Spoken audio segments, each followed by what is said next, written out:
नमस्कार दोस्तों, स्वागत है आपका रिंकेश फरियानी चैनल में। दोस्तों आज का जो टॉपिक है वो है डाइजेस्टिव सिस्टम। तो पहले पढ़ लेते हैं हम लोग ये, उसके बाद फिर हम लोग डिटेल में बात करते हैं। The food you eat takes an incredible journey through your body from top that is your mouth to bottom that is your anus. Along the way the beneficial part of your food are absorb giving you energy and nutrients.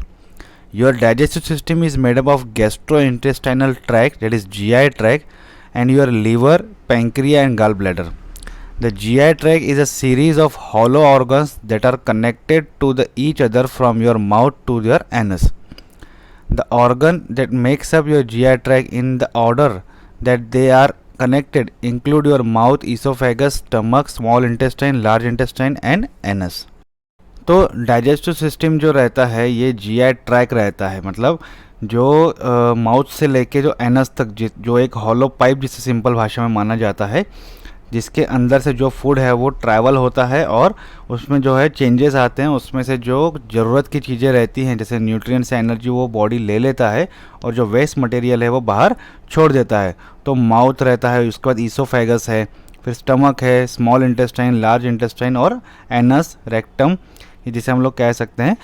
तो ये अलग अलग जो portion है digestive system के, जो कि digestion के लिए जो है इनका पर्पस है, डाइजेशन में इनका काम है, इसके बारे में आज हम लोग पूरा डिटेल में समझेंगे। इसके साथ जो है अलग अलग जो ऑर्गन्स हैं जैसे कि लीवर, पैंक्रिया, गॉल ब्लैडर, इसे भी कई जगह पर ये माना जाता है कि ये डाइजेस्टिव सिस्टम का हिस्सा है, लेकिन कई लोग इसे एक्सेसरी ऑर्गन्स कहते हैं। मैं भी इसे एक्सेसरी ऑर्गन ही कहूँगा क्योंकि ये 100% इनका डाइजेशन में जो है काम नहीं है। इसके अलावा दूसरे भी जो एक्टिविटीज़ हैं वो ये ऑर्गन जो है करते हैं। तो जो 100% डाइजेस्टिव सिस्टम में इन्वॉल्व हैं वो माउथ टू एनस हैं जो एक हॉलो पाइप है, और एक्सेसरी ऑर्गन्स हैं लिवर, पैंक्रिया और गॉल ब्लैडर। तो ये सब लोग आज के टॉपिक में हम लोग समझेंगे कि इनका क्या क्या काम रहता है, क्या क्या रोल रहता है डाइजेशन में। डाइजेस्टिव सिस्टम का भी सबसे पहला जो पार्ट है वो है माउथ, उसके बारे में हम लोग समझ लेते हैं।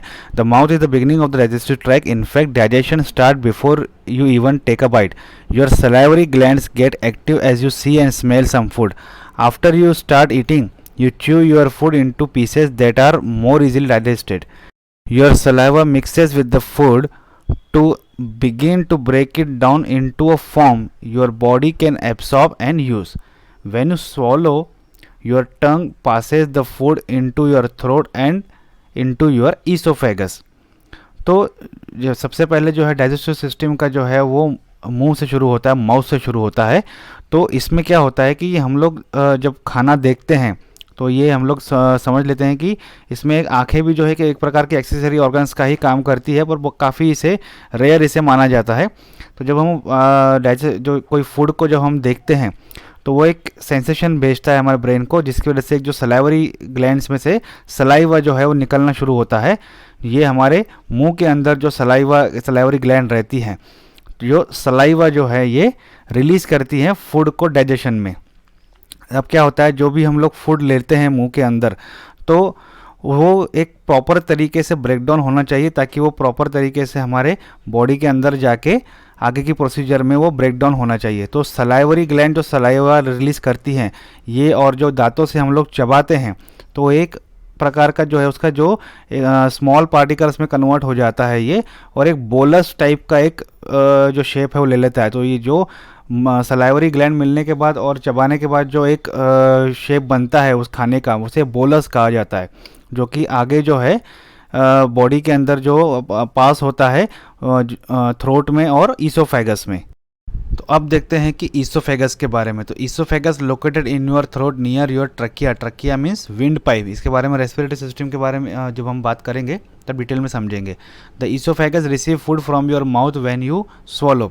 The epiglottis is a small flap that folds over your windpipe as you swallow to prevent you from choking. That is when food goes into your windpipe.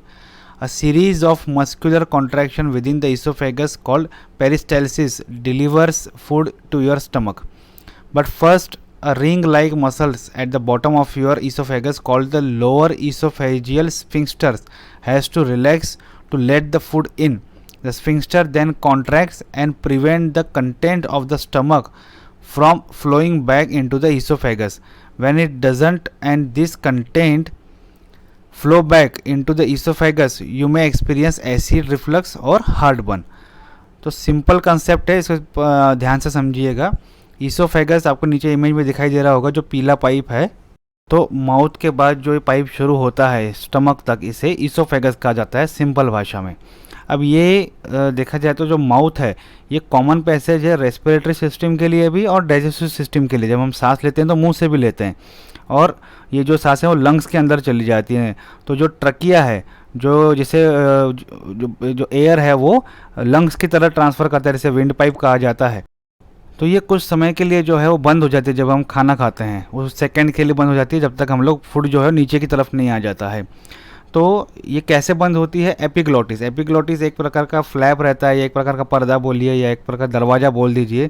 ये जब फूड जाता है तो विंड पाइप को बंद कर देता है, ताकि फूड जो है वो अच्छे से जो है आगे पास ऑन हो जाए, और ये लंग्स की तरफ या विंड पाइप की तरफ ना चले जाए, जिसकी वजह से एक झटका जो लगता है या फिर एक हिचकी टाइप जो लगती है हमें, वो हमें महसूस ना हो।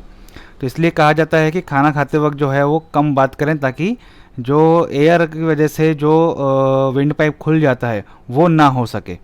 तो उसके बाद जो फूड है वो आगे की तरफ ट्रांसफ़र होता है, ऊपर से लेके नीचे की तरफ। तो ये इस प्रोसेस को जो रहता है पेरिस्टाल्सिस मूवमेंट कहा जाता है। इसमें क्या होता है, ग्रुप ऑफ मसल्स रहते हैं जो कि एक कॉन्ट्रैक्शन इंक्रीज कर देते हैं, बढ़ा देते हैं, जिसकी वजह से फूड जो है वो आगे की तरफ बढ़ता है। लेकिन इससे पहले एक चीज़ क्या होती है कि फूड जो है वो ईसोफेगस में आगे आना चाहिए, आगे फ्लो होना चाहिए। उसकी वजह से क्या होता है, नीचे जो एक ईसोफेगल स्फिंक्टर रहता है जो कि स्टमक के ओपनिंग पे रहता है। स्फिंक्टर मतलब एक प्रकार का वॉल बोल सकते हो, ओपनिंग बोल सकते हो, तो इसे स्फिंक्टर कहा जाता है साइंटिफिक भाषा में।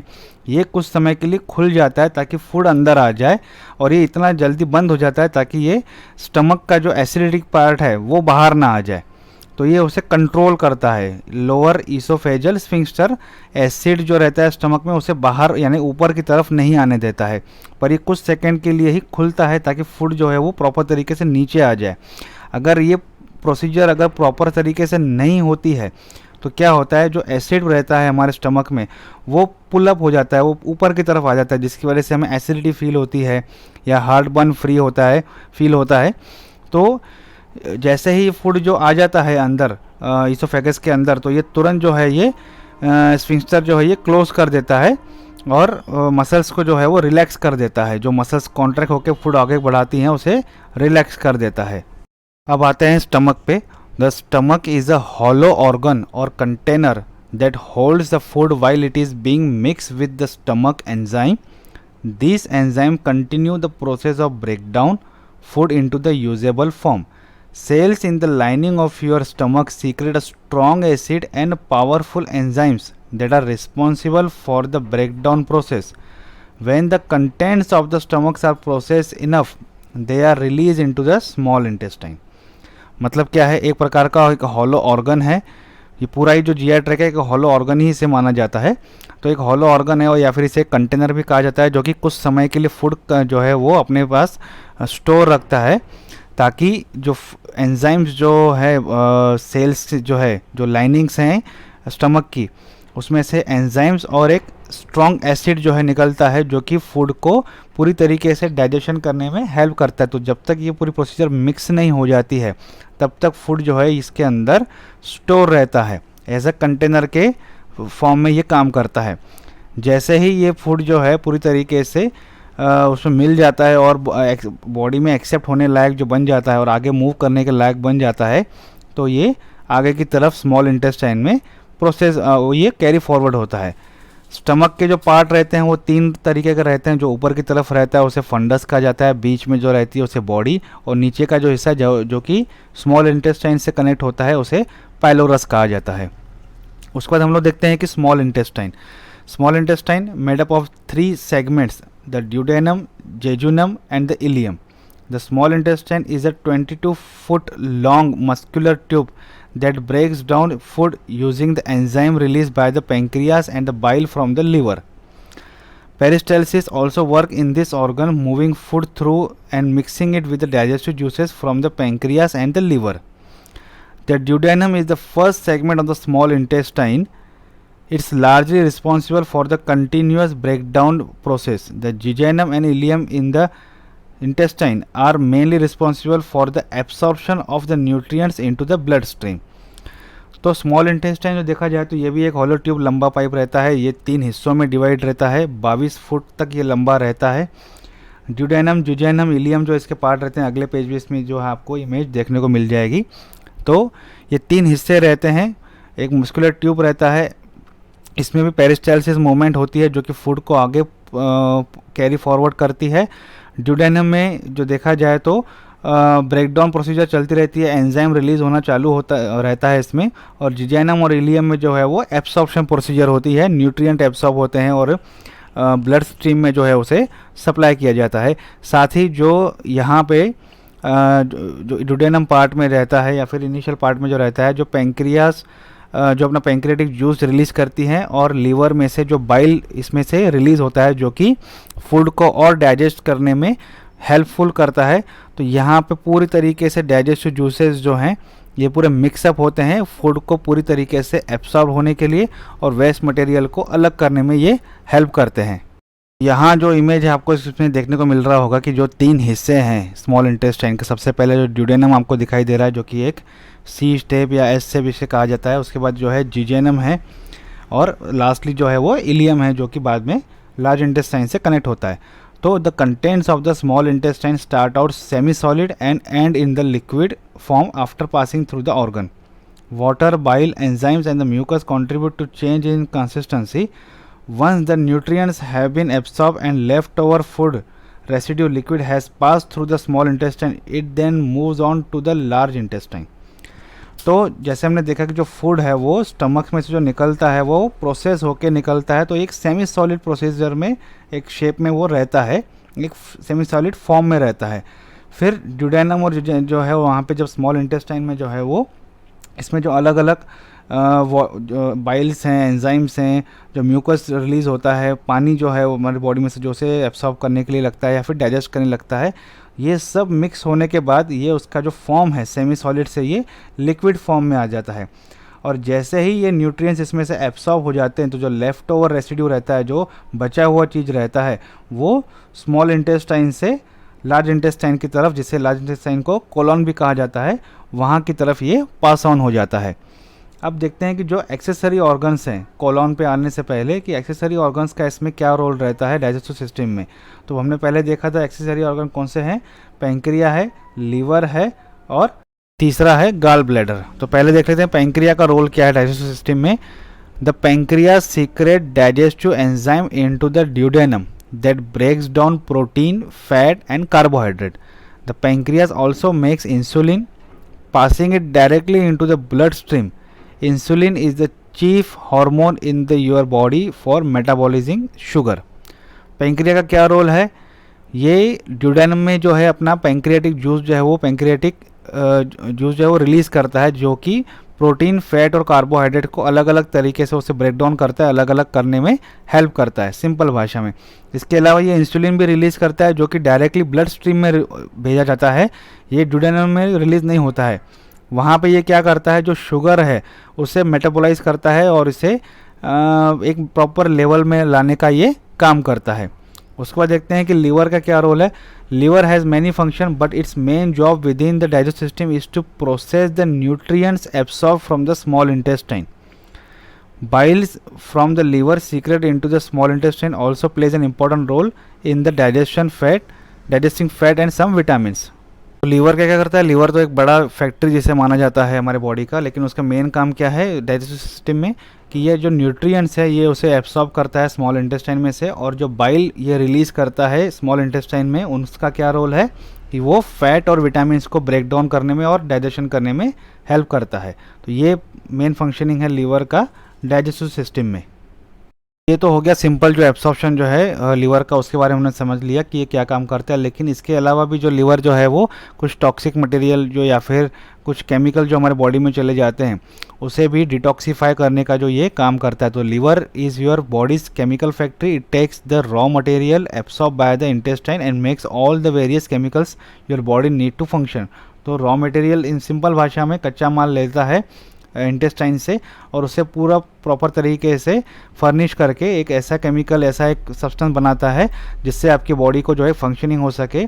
एक जो न्यूट्रिएंट्स हैं वो इस तरीके से जो है आपकी बॉडी में रिलीज़ करता है। उसके बाद साथ ही साथ ये डिटॉक्सीफाई भी करता है हार्मफुल केमिकल्स या कुछ ऐसा ड्रग्स ले लिया है, कुछ ऐसी चीज़ें हैं जो कि हमारे बॉडी को टॉक्सिक इफेक्ट पहुंचा सकती है, ये उसे ब्रेक डाउन करता है। और ऐसे जो ड्रग्स हैं ये डिटॉक्सीफाई करके हमारे बॉडी से बाहर जो है वो निकाल देता है।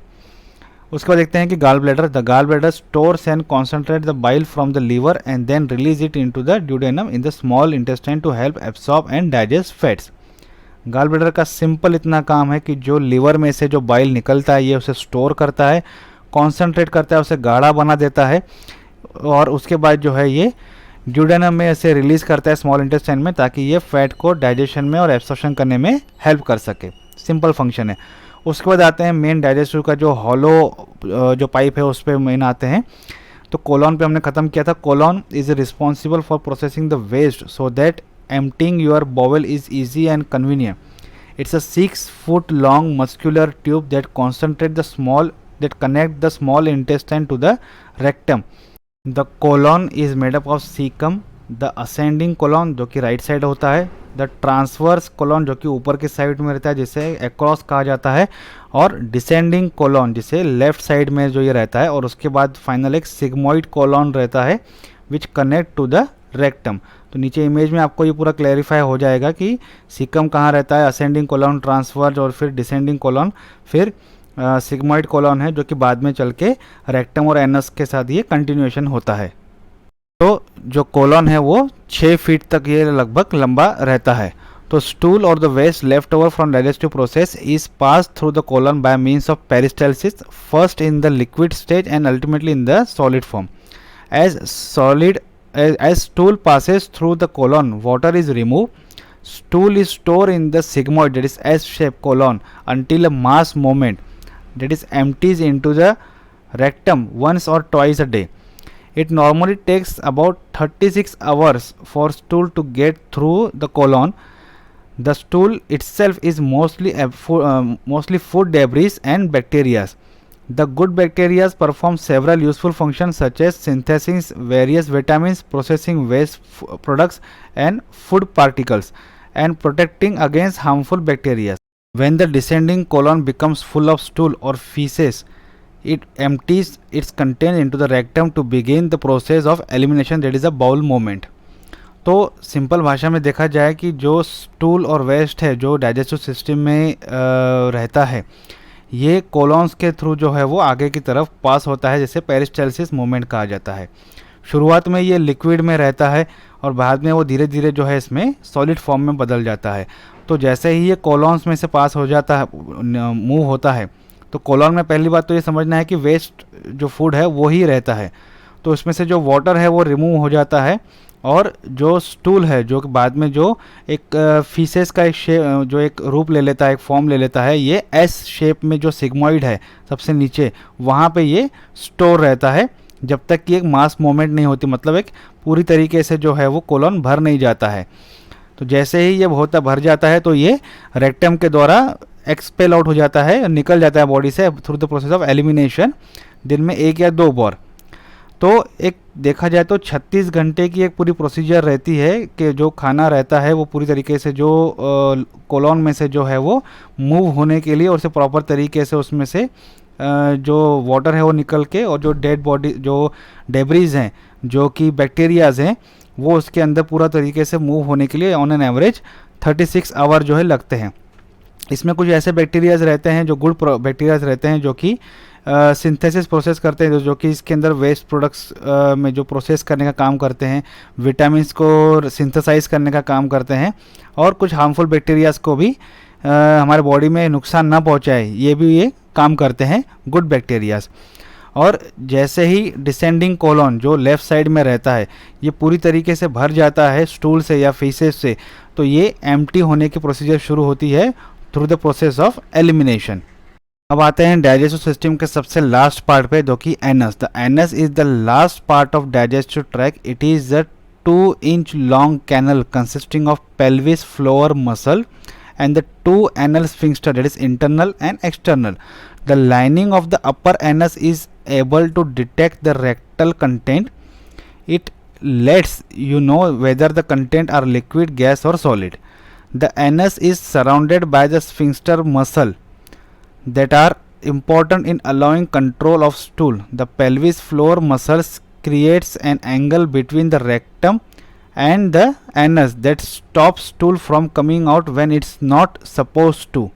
The internal sphincter is always tight except when the stool enters the rectum.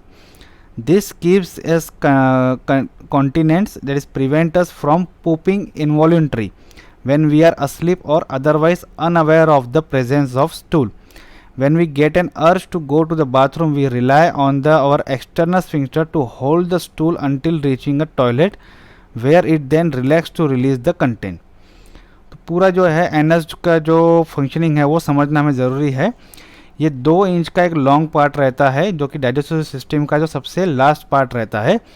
ये जो पेल्विस फ्लोर मसल्स हैं ये वहाँ पे जो है ये अवेलेबल रहता है, और पेल्विस जो मसल्स रहते हैं ये इस तरीके से एक शेप बना लेते हैं जिससे जो रेक्टम और एनस के बीच में एक हल्का सा एंगल बन जाए, जो कि जो मोमेंट है अननेसेसरी मोमेंट हो जाती है कभी कभी स्टूल की, तो ये उसे कंट्रोल कर सकता है. ये एक नेचुरल तरीके से इसे शेप जो है बनाया गया है. अब ये पूरा जो एनस का खेल है वो पूरा स्फिंक्टर मसल्स पे होता है. स्फिंक्टर यानी कि जिससे ओपनिंग कह सकते हैं, वॉल कह सकते हैं. तो एक इंटरनल और एक एक्सटर्नल रहता है. तो इंटरनल जो स्फिंक्टर रहते हैं ये रेक्टम में से जो मटेरियल आ रहा है ये इधर सॉलिड है, मतलब नॉर्मल जो फीसेस निकलते हैं वो है, या फिर जो लूज मोशन के टाइम पे जो हमें लिक्विड एकदम स्टूल आ जाता है वो है, या फिर कुछ गैसेस हैं. ये उसे आइडेंटिफाई करता है और एक जो सिग्नल है वो ब्रेन को देता है, जिसकी वजह से जो आगे जो है एक्सटर्नल स्फिंक्टर ये उस हिसाब से फिर काम करता है कि ये किस तरीके से जो है ये रिलीज़ करना है, किस तरीके से इसको कम आउट करना है. इंटरनल स्फिंक्टर जो हैं ये कंट्रोल करते हैं पॉपिंग इनवॉल्यूंटरी को. मतलब क्या होता है, कभी कभी जब हम सोए हुए रहते हैं या फिर अभी हम लोग किसी काम में रहते हैं तो ये बाहर नहीं आने देता है. इनवॉल्यूंटरी स्फिंक्टर जो है उसे कंट्रोल करता है. और एक्सटर्नल स्फिंक्टर जो रहते हैं ये क्या करते हैं, जब काफ़ी स्पीडली जो प्रेशर आ जाता है तो ये कुछ समय के लिए होल्ड करते हैं, तब तक जाके जब तक हम लोग प्रॉपर तरीके से बाथरूम में एक अच्छी पोजीशनिंग नहीं लेते हैं उसको एक्सपेल आउट करने में. तो हर कोई जो है इसका जो एक्सपीरियंस लेता है, हर किसी ने इसका एक्सपीरियंस लिया हुआ है. तो ये सिर्फ जो है स्फिंक्टर का पूरा खेल रहता है एनस में, जो कि जो इसका एक्सपेल आउट है, जो कि पॉपिंग है, ये इसको कंट्रोल करने में हमें हेल्प करता है और इसे प्रॉपर फंक्शनिंग करने का काम जो है वो एनस का रहता है. तो आज का टॉपिक जो डाइजेस्टिव सिस्टम के ऊपर था ये आज अब यहाँ पे अभी कंप्लीट हो रहा है. वीडियो अच्छा लगे तो लाइक, शेयर, सब्सक्राइब, कमेंट ज़रूर कीजिएगा. Thank you.